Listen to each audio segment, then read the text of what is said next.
अस्सलाम वालेकुम अजीज तलबा, ऑनलाइन दर्स व तदरीस में मैं सैयद अखलाक अहमद मुश्ताक अली आप सभी का इस्तकबाल करता हूँ।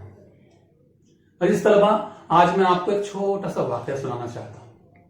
वाकया कुछ यूं है कि एक नौजवान शख्स आप सल्लल्लाहु ताला अलैहि वसल्लम की खिदमत में हाजिर हुआ और अर्ज किया कि ए अल्लाह के नबी सल्लल्लाहु ताला अलैहि वसल्लम, मेरे वालिद मुझसे हमेशा कुछ न कुछ चीज मांगते रहते हैं, क्या ये मुनासिब है?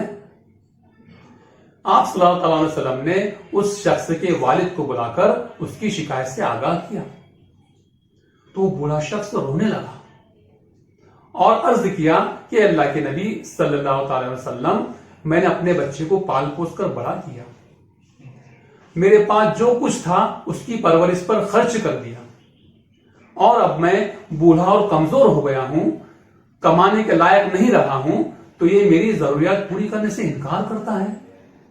आप सल्लल्लाहु अलैहि वसल्लम ये सुनकर आपदीदा हो गए, आपकी आंखों में आंसू आ गए। आप सल्लल्लाहु अलैहि वसल्लम ने उस नौजवान शख्स को बुलाया और उसे फरमाया कि ए नौजवान शख्स, सुन, तू और तेरा माल ये सब तेरे वालिद की मिल्कियत है। और फिर उसे नसीहत की कि अपने वालिद की खिदमत करता रहे। अजीज तलबा, बूढ़े वालिदैन और दूसरे बुजुर्गों की इज्जत और उनकी कद्र करना, उनकी खिदमत करना इंसानी अखलाक में बहुत अहमियत का हामिल है। हर मजहब में इसका दर्स दिया गया है कि माँ बाप का ख्याल रखना औलाद का फर्ज अव्वलीन है। अजीज तलबा, आइए एक ऐसी ही कहानी आज हम सीखने जा रहे हैं जिसमें बुजुर्गों से हुस्ने सुलूक का तस्करा किया गया है। जमात हफ्तुम उर्दू बाल भारती से सबक नंबर 4, बूढ़ी काकी।